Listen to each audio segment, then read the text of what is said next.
Juru Selamat dunia, membawa pengharapan bagi kami. Kami yang berada di dalam ketakutan, kami yang berada di dalam intimidasi iblis, dirongrong dengan rasa kecemasan yang luar biasa. Hari ini kami kembali akan diingatkan, diteguhkan bahwa Allah yang telah lahir dan berinkarnasi di dalam Yesus Kristus adalah Allah yang setia, yang akan terus memimpin, menuntun setiap kami yang percaya kepada-Nya. Hadir di tengah-tengah kami dan menguasai setiap hati kami, sehingga firman yang disampaikan akan membawa kemenangan kepada kami sekalian. Terpujilah Yesus Kristus yang hari ini kelahirannya kami rayakan. Haleluya. Amin.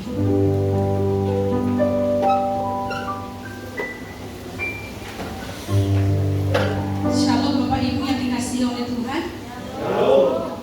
Ya. Kalau Bapak Ibu menyimak setiap rangkaian mulai dari awal sampai saya berdiri saat ini, nanti akan berakhir, kita akan digiring kepada sebuah pemahaman bahwa Allah kita adalah Allah yang setia. Mengingat apa yang terjadi tahun ini, mungkin setiap waktu dalam hidup kita tidak ada ruang yang kita bebas dari rasa khawatir itu. Selalu saja ada hal-hal yang membuat kita cemas. Tapi mungkin agak berbeda tahun ini karena secara mendunia virus corona menjadi sesuatu yang mencemaskan kehidupan kita bersama. Ketika kita ada di dalam waktu-waktu yang demikian, situasi-situasi yang demikian, ada kalanya terbersit dari sanubari kita. Akankah Allah ada?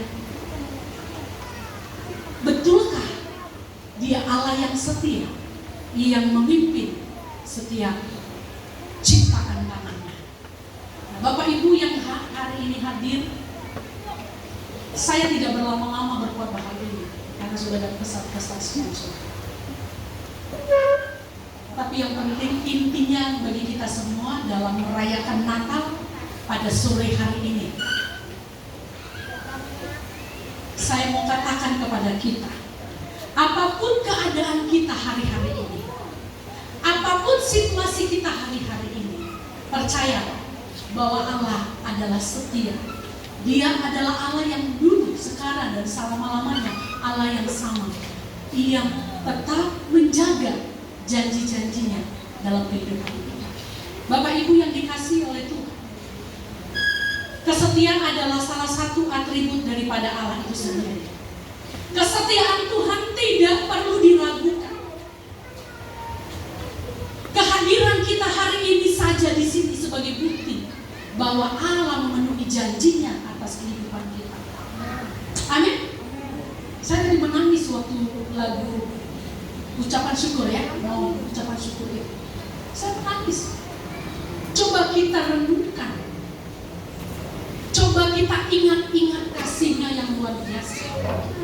Saya kalau cuci rambut, saya melihat rambut saya itu kadang-kadang rontok begitu banyak.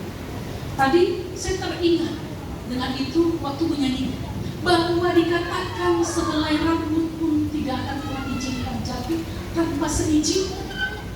Tuhan memperhatikan detail-detail dalam kehidupan kita.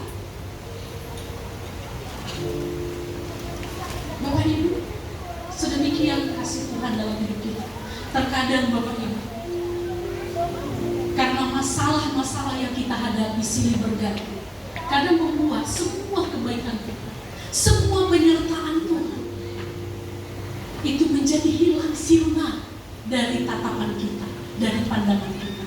Tapi hari ini saya mau kembali ingatkan kita semua bahwa kita punya Bapa yang setia, bahwa kita punya Allah yang setia. Saya akan menunjukkan beberapa bukti para nabi Alkitab menyampaikan kesetiaan. Terlalu banyak orang-orang yang menyaksikan bukti daripada kesetiaan Allah. Dalam kitab Ulangan, Nabi Musa menulis, sebab itu, Ulangan pasal 7 ayat 9. Sebab itu haruslah kau ketahui bahwa Tuhan Allahmu, Dialah Allah yang setia, yang memegang perjanjian dan kasih setianya terhadap orang yang kasihnya kepadanya dan berpegang pada perintahnya sampai kepada beribu-ribu keturunan. Dalam kitab Mazmur pasal 36, Raja Daud mengatakan, Allah yang memanggil kamu kepada persekutuan dengan anaknya. Ya Tuhan, kasih-Mu sampai ke langit, setia-Mu sampai ke awan-awan. Dalam kitab Ratapan pasal 3 ayat 22 sampai 23, di sana dikatakan, tak berkesudahan kasih setia-Mu, tak habis-habisnya rahmat-Nya, selalu baru setiap pagi, besar kesetiaan. Rasul Paulus dalam 1 Korintus 1 ayat 9-nya, Allah yang memanggil kamu kepada persekutuan dengan anaknya Yesus Kristus. Tuhan kita adalah setia. Dalam suratnya 2 Timotius 2 ayat 13, jika kita tidak setia, Dia tetap setia, karena Dia tidak dapat menyangkal diri. Ini adalah sepenggal kalimat-kalimat yang diungkapkan oleh tokoh-tokoh Alkitab, oleh orang-orang yang telah mengalami kasih setia Tuhan. Dia Allah yang setia dengan perjanjiannya. Bapak Ibu yang dikasihi oleh Tuhan, sejak manusia jatuh dalam dosa, pada pasal yang Kejadian pasal yang ketiga, pada ayatnya yang ke-15, di sana Allah membuat dan mengikat perjanjian antara manusia, antara Allah dan manusia. Di sana Allah memprakarsai keselamatan bagi umat manusia yang telah jatuh ke dalam dosa. Allah menggiring manusia untuk kembali kepada tatanan awal Allah dengan mengikat sebuah perjanjian yang sangat indah, yaitu perjanjian keselamatan. Natal adalah sebuah perwujudan kesetiaan Tuhan akan janji keselamatan. Hari ini mari kita buka firman Tuhan dalam kitab Matius pasalnya yang pertama, ayatnya yang ke-20 sampai ayatnya yang ke-23. Tetapi ketika Ia mempertimbangkan maksud itu, malaikat Tuhan nampak kepadanya dalam mimpi dan berkata, Yusuf anak Daud, janganlah engkau takut mengambil Maria sebagai istri, sebab anak yang di dalam kandungannya adalah dari Roh Kudus. Ia akan melahirkan anak laki-laki, dan engkau akan menamakan dia Yesus, karena Dialah yang akan menyelamatkan umatnya dari dosa mereka.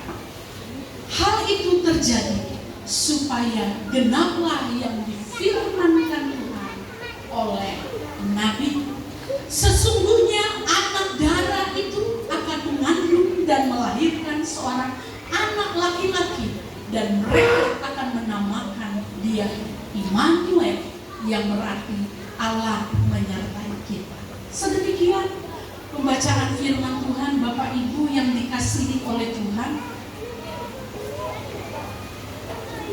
ketakutan adalah dampak dari dosa. Semua orang pasti pernah mengalami yang namanya ketakutan. Dalam bacaan kita hari ini, kita melihat sosok Yusuf yang dipercayakan oleh Tuhan sebagai bapa jasmani daripada Yesus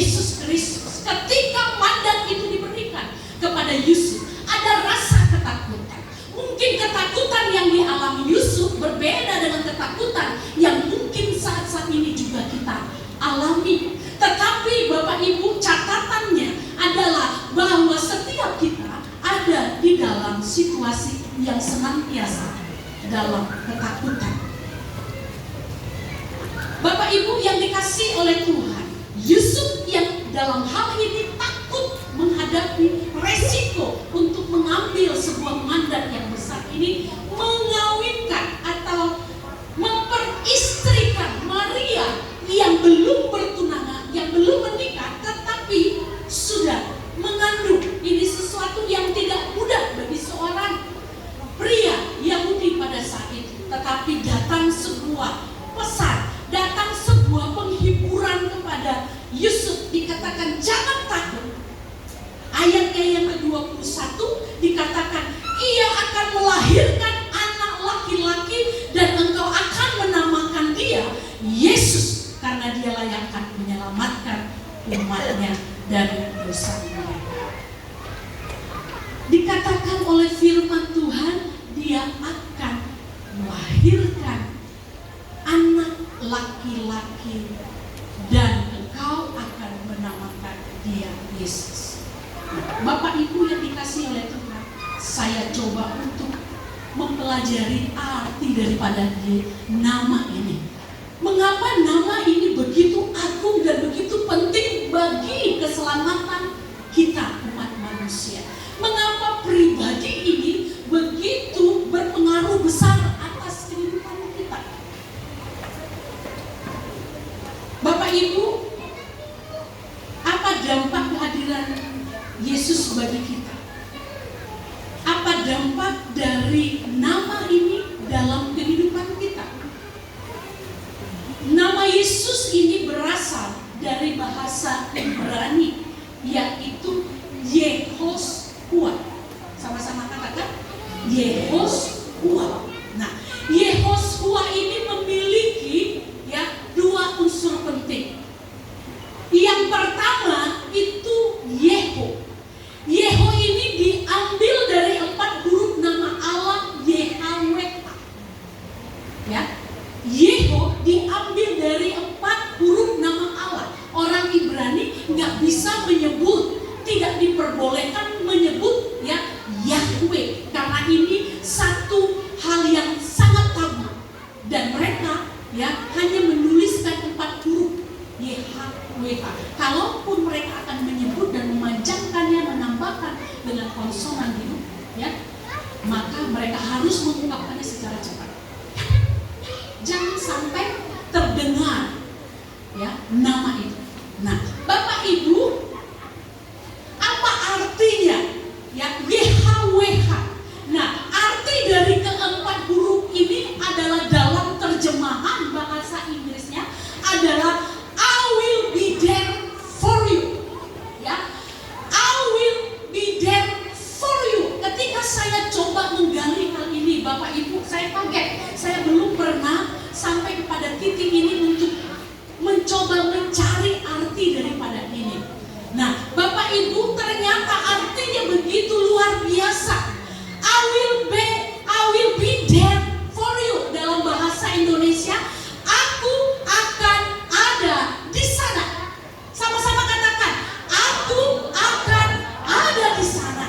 Nah, unsur kedua yaitu kata yasa.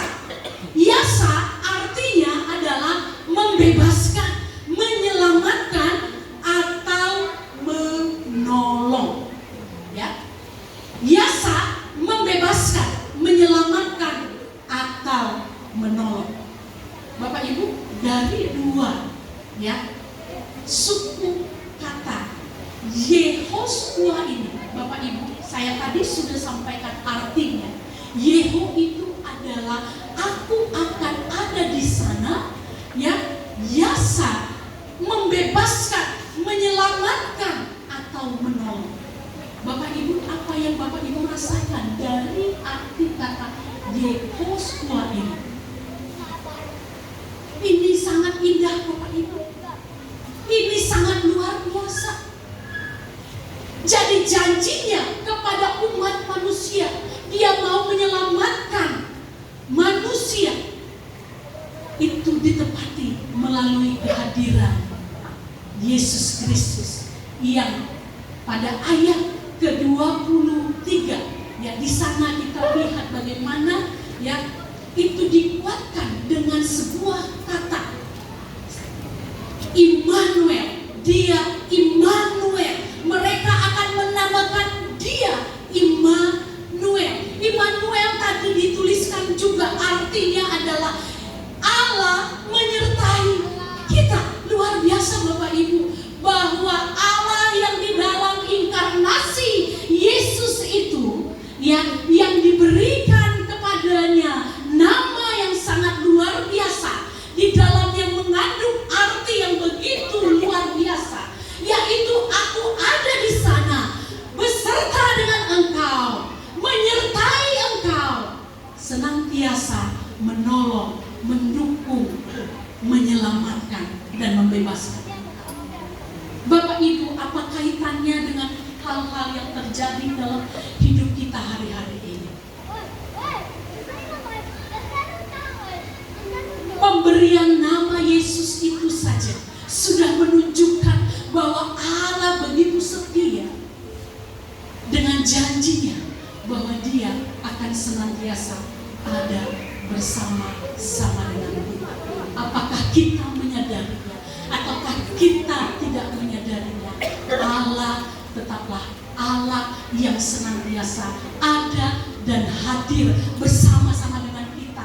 Tidak ada ya jam-jamnya berada bersama dengan kita, tapi dalam 24 jam sehari Dia ada bersama-sama dengan kita.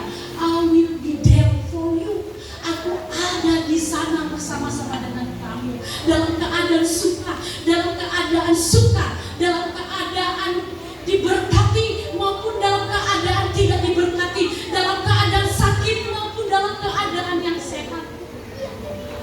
Allah hadir di sana. Tuhan bukan hanya hadir kepada mereka yang menderita saja, tapi Tuhan hadir kepada mereka yang juga bersuka cita. Allah ada hadir di mana-mana. Dia adalah Allah yang imanen, Allah yang begitu dekat dengan kita.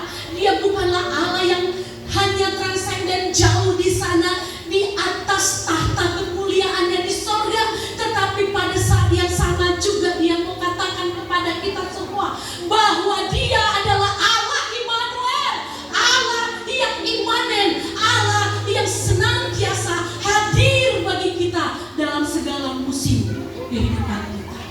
Sebab itu Bapak Ibu yang dikasihi oleh Tuhan, jangan ragu, jangan ragukan kebaikan Tuhan, kesetiaan Tuhan atas kehidupan.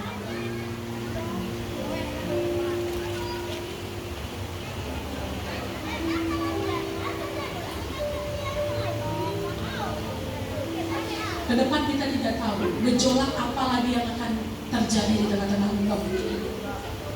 Kalau saya mendengarkan berita di YouTube, tapi itu di daerah Jawa Timur, tapi siapa yang bisa menduga bahwa itu hanya ada di sana?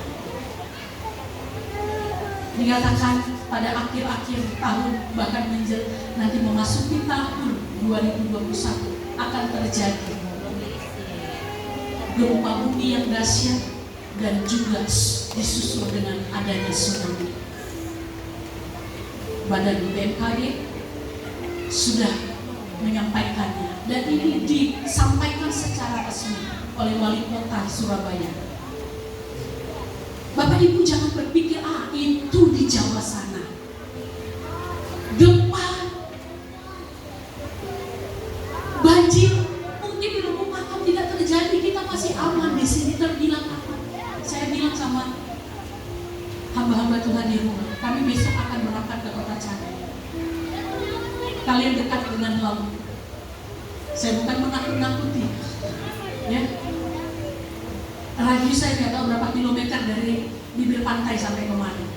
Tapi ingat di Aceh, Banda Aceh, sampai ke kota, ya, dari pantai sampai ke kota itu habis semuanya. Bapak Ibu, kita tidak tahu apa yang akan terjadi. Manusia hanya memprediksikan, tapi yang tahu semua hal yang terjadi dalam hidup kita, dalam dunia ini Tuhan. Tapi di balik semua kejadian yang ada, Bapak Ibu tidak perlu takut dan membuat rancangan-rancangan dengan kekuatanmu sendiri, pikiranmu sendiri. Takut itu manusiawi, khawatir itu manusiawi. Tapi orang yang dihantui oleh rasa kekhawatiran yang sangat luar biasa, oleh ketakutan yang sangat luar biasa, apa yang akan aku makan tahun depan, apa yang akan kubuat untuk melanjutkan pendidikan anakku. Anakku begitu pintar, nilainya di atas rata-rata, tapi kemampuan ekonomiku terbatas. Anakku sudah tamat, tapi satu pun dari mereka tidak ada, belum ada yang bekerja. Suamiku kerja hampir 1 tahun selama corona ini, gajinya hanya 500, tidak lebih dari 500. Bagaimana aku bisa menghadapi hari-hari yang akan datang? Mungkin pertanyaan ini berkecamuk di dalam hati dan pikiran.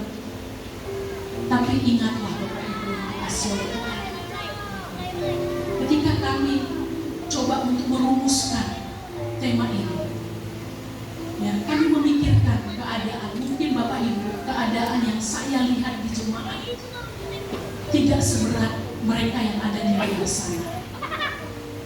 Saya sangat tahu betul bahwa ada orang yang hanya menerima 500.000 per bulannya.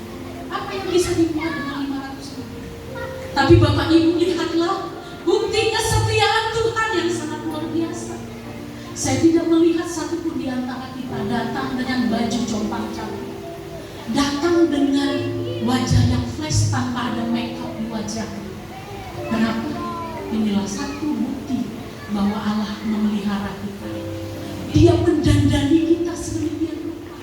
Haleluya. Dia mendandani kita, Bapak Ibu. Sebab itu jangan ragu. Jangan ragu akan kesetiaan Tuhan.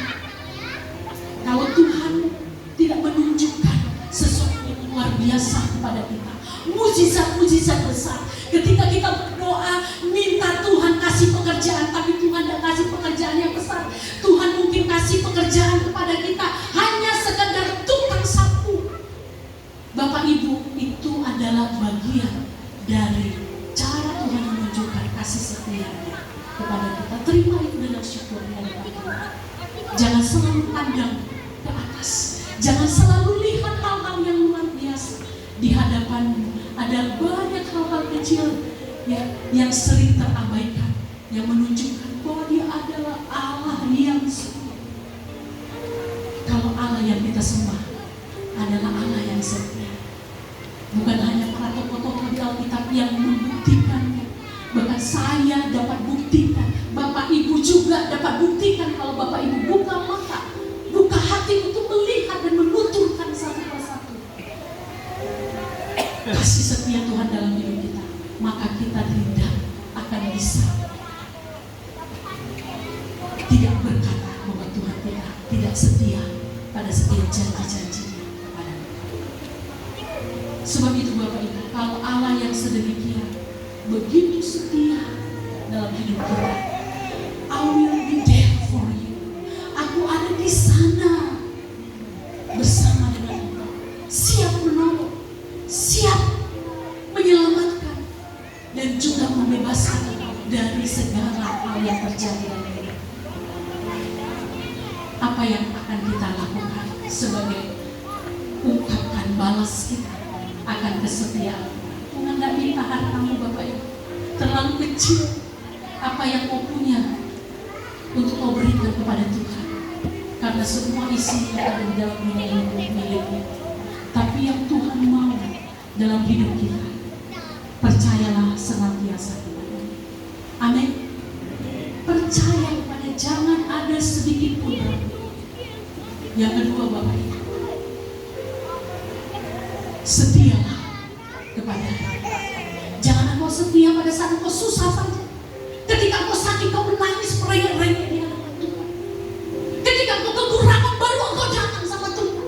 Tuhan, tolong aku. Kadang ada lagi yang sangat-sangat konyol.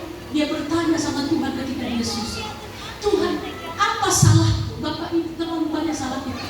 Enggak usah tanya sama Tuhan, apa salahku? Terlalu banyak salah kita. Bapak Ibu, Tuhan sudah demikian setia. Mari kita setia. Kesetiaan Tuhan itu sampai kepada beribu-ribu keturunan.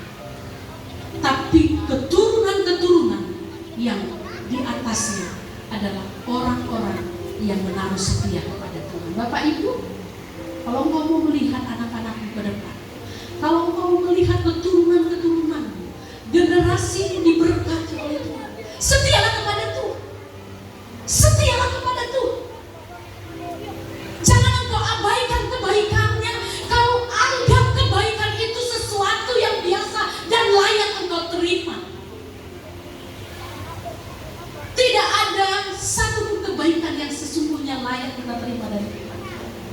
Tidak ada, kalau bukan Tuhan yang berkasih karunia, kalau bukan Tuhan yang berrahmat, memberikan rahmatnya bagi kita. Natal hari ini mengingatkan kepada kita bahwa Allah yang kita sembah, Dia adalah Allah yang setia. Kesetiaannya ditunjukkan lewat inkarnasinya melalui diri Yesus. Di dalam Yesus, nama Yesus, di sana kita menemukan sebuah arti yang begitu indah. I will be there for you. Aku ada di sana bersama dengan kamu, menolong, membebaskan, menyelamatkan. Dia beserta dengan kita. Tapi Allah yang demikian beserta dengan kita menuntut kita juga untuk menaruh setia kepada Tuhan. Ketika kita menaruh setia kita kepada Tuhan, maka saya percaya kesetiaannya akan dicurahkan kepada kita. Janji-janjinya akan diturunkan kepada generasi-generasi kita. Lihatlah orang-orang yang tidak setia, keturunannya tidak menjadi apa-apa. Kalaupun dia terlihat megah, terlihat hebat, tapi semaraknya hanya sementara waktu. Tapi lihat dan saksikan orang-orang yang menanti-nantikan Tuhan, orang-orang yang setia terus memandang kepada Tuhan, keturunannya diberkati oleh Tuhan. Amin.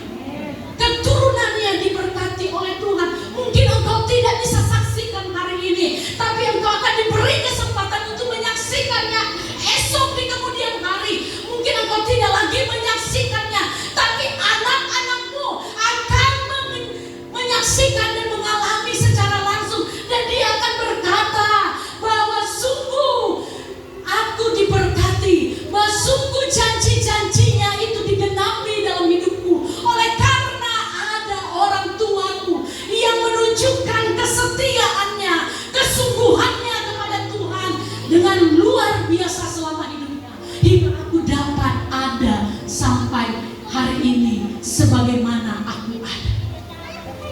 Bapak Ibu, kalau saya berdiri seperti ini sekarang di atas mimbar ini, saya berdiri bukan karena kebetulan, bukan terjadi begitu saja, tapi karena ada orang-orang sebelum saya yang menunjukkan kesungguhannya kepada Tuhan, yang telah menurunkan teladan kesungguhan, kesetiaannya kepada Tuhan, sampai akhirnya Tuhan bisa bawa saya berdiri pada posisi ini. Bapak Ibu, ingat bahwa Allah yang kita sembah adalah Bapa yang setia. Apapun keadaan, apapun masalah, percayalah, I will be there for you. Aku ada bersama dengan engkau di sana. Bapak Ibu yang dikasihi oleh Tuhan, bila Allah ada beserta dengan kita, kita tidak akan pernah goyah. Bila Allah ada dan memimpin kehidupan dan langkah kita, Dia di samping kita, maka kita akan tetap tenang menghadapi gelombang kehidupan bagaimana. Boleh jadi semuanya akan hancur, tapi anak-anak Tuhan yang percaya kepada Tuhan, hatinya tidak akan pernah goyah, hatinya tidak akan pernah takut terhadap semua itu, karena dia percaya bahwa di sampingnya ada pribadi yang sangat luar biasa mengasihinya, yang selalu menggenggam tangannya erat-erat. Ada lagu nanti yang dinyanyikan oleh ibu-ibu PWB. Ya, walaupun dalam ketakutan, kau selalu di sisiku. Kau berkata jangan takut, sebab Tuhan menopang. Karena mungkin kita bersyukur hari-hari ini vaksinnya telah ditemui, tapi pernyataan secara resmi dari WHO menyatakan vaksin ditemukan bukan berarti kita bebas dari corona. Tetap ada dalam situasi yang berjaga-jaga, tetapi bukan takut. Banjir di mana-mana, gempa bumi, tsunami, seperti yang saya katakan di awal. Bahkan kalaupun kita ada di neraka kehidupan yang sangat hebat, kalau Tuhan ada di sana beserta dengan kita, jangan pernah kita takut sedikit. Mari Bapak Ibu yang dikasihi oleh Tuhan, kita ingat kepada Bapa kita yang setia. Jangan takut, jangan gentar terhadap apapun yang terjadi. Mungkin besok pekerjaanmu akan diambil darimu. Mungkin besok tidak ada lagi hal yang bisa kamu atau barang yang bisa kamu jual untuk mendapatkan penghasilan untuk dibawa ke rumah.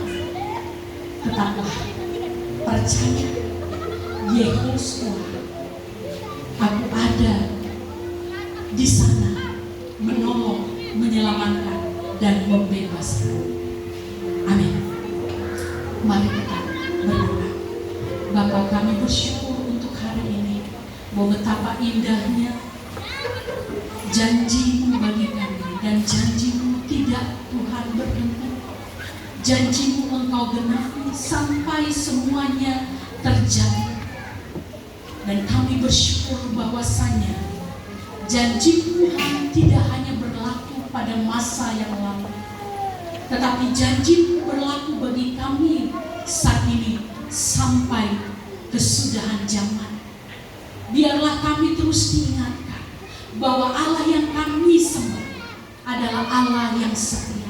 Kami tidak perlu ragukan kesetiaan-Mu atas hidup kami, karena hadirnya kami pun hari ini adalah bukti besar bahwa kami sesungguhnya adalah orang-orang yang telah menerima kasih setia yang sangat luar biasa. Terpujilah nama Tuhan untuk kasih setia dalam hidup kami. Haleluya. Amin.